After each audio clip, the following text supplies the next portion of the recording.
नमस्कार दोस्तों, मैं आपका भाई केजरीवाल। साथियों, इतना बड़ा घोटाले का आरोप हमारे ऊपर लगा दिया इन लोगों ने। इतने बड़े घोटाले का आरोप लगा दिया कि हाय हम तो जमीन खाली, हमने हाईकोर्ट की जमीन खाली, हाईकोर्ट की जमीन खाली, हाईकोर्ट की जमीन खाली। इतना बड़ा आरोप आज तक नहीं लगा होगा देश के हजारों साल के इतिहास में। साथियों, ये लोग कहना क्या चाहते हैं? एक आरोप आज हमारे ऊपर लगाया गया है कि जहां पे हमारी पार्टी का दफ्तर है, वहां पे हाई कोर्ट की जमीन है। वो हाई कोर्ट की जमीन के ऊपर मेरा दफ्तर बना हुआ है। दोस्तों, मुझे समझ में नहीं आता कि मैं इनको कैसे साबित करूं। अरे, ये हाई कोर्ट वाई कोर्ट तो अभी आई है, 100 200 300 साल पहले आई होंगी, 200 साल पहले आई होंगी, 150 साल पहले आई होंगी, कितने साल पहले आई होंगी। हमारा दफ्तर तो औरंगजेब वक्फ करके गया था। वक्फ करके गया था। दोस्तों, मैं आपको सच्चाई बता रहा हूं। ये देखो, मैं कागज भी लेके आया, उसके कागज है मेरे पास, उसके कागज है मेरे पास पूरे। मैं एक मिनट, ये गलती से नोटिस हाथ लग गए, कोर्ट के नोटिस हाथ लग गए। उसके कागज हैं, वो मनीष मनीष के लॉकर में मिलेंगे, कहीं मिलेंगे। वो 6 बजे उठ जाता था तो ये सब करता था। दोस्तों, आज मैं आपको साइंस समझाता हूं। मैं मानता हूं कि हाई कोर्ट की जमीन पे हमारा ऑफिस है, आज आज है वो। उस जमाने में हाई कोर्ट नहीं थी जब हमें जमीन मिली थी। पहले से ही वक्फ हो गई थी कि एक पार्टी आएगी बहुत क्रांतिकारी, बहुत क्रांतिकारी। एक पत्रकार चिल्ला चिल्ला के बोलेगा बहुत क्रांतिकारी, वो पार्टी आएगी, उसको ये जमीन दी जाएगी। उन्होंने जमीन दे दी और उसका उपयोग फिर मैं रोहिंग्याज एंड बांग्लादेशीज को बसाने के लिए करूंगा। ये तो लिखा हुआ विधि का विधान है। ये तो साथियों, आपने मेट्रो ट्रेन देखी होगी, अंदर ही अंदर चलती है, अंडरग्राउंड चलती है। ऊपर सड़क तो वहीं खड़ी रहती है, सड़क नहीं हिलती, सड़क कहीं नहीं जाती, सड़क वहीं खड़ी रहती है, सड़क का कोई नहीं हिला सकता। वही हुआ है। हमारा दफ्तर तो एक जगह बन गया, 2011-12 जब भी बन गया, वो तो एक जगह खड़ा हुआ है।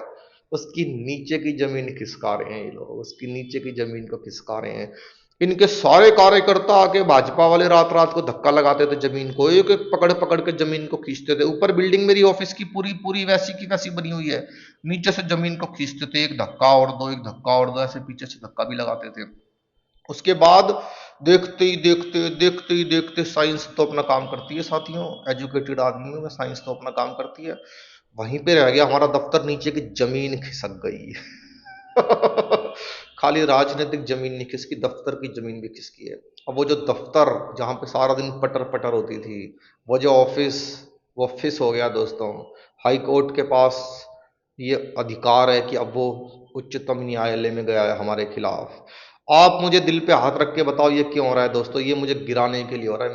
मैं मालिक हूं दिल्ली का, मालिक हूं दिल्ली का, टैग लगा के घूमता हूं, नकली काम नहीं करता, पक्का काम करता हूं मैं। दोस्तों, ये लोग हमारे एक एक विधायक को 25-25 करोड़ रुपए में खरीदना चाहते हैं। विधानसभा में मैंने वो भी किया है, आपको पता है, बहुमत परीक्षण किया है।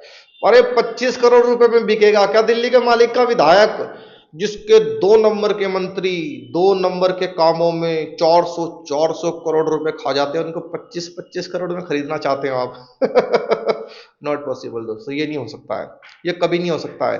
आज हमारे दफ्तर को हाई कोर्ट की जमीन बताया गया है, कल हमारी सरकार को भी ये लोग कह देंगे कि ये तो कहीं और की सरकार है, ये तो पीसी सरकार की तरह गायब कर देंगे। दोस्तों, हमें आज आपको सारी दिल्ली को इकट्ठे होकर सोचना है कि 2029 में मोदी को क्या। 24 का रास्ता तो क्लियर है। 24 का मतलब तो एक होता है 19 है, वो 21 है, ये तो 24 है। ये 19-21 नहीं है, ये लोग 24 हैं। तो 24 में तो ये लोग गए, ये जीत रहे हैं, क्लियर क्लियर जीत रहे हैं, सबको दिखाई दे रहा है। भले ही राहुल गांधी को नहीं दिखाई दे रहा, लेकिन सबको दिखाई दे रहा है। तो आज दोस्तों, मेरे दफ्तर को बचाने की लड़ाई है। मैं क्या क्या बचाऊं? मैं रोहिंग्याओं को बचाऊं कि बांग्लादेशियों को बचाऊं, कि मैं इनको किन किन को मैं बसाऊं? मेरा अपना दफ्तर आज संदेह के घेरे में आ गया है। दोस्तों, संदेह के घेरे में आ गया है। आज मेरी आप सबसे हाथ जोड़ के अपील है दोस्तों, अब इस देश के अंदर क्या तो हाई कोर्ट रहेगी। धन्यवाद दोस्तों, धन्यवाद। मैं आपका बेटा हूं, मैं आपका भाई हूं। देखो, दिल्ली का मालिक का टैग भी निकल के गिर गया दोस्तों। इसको सबने मिलके उठाना है दोस्तों, सबने मिलके उठाना है। बहुत बहुत धन्यवाद।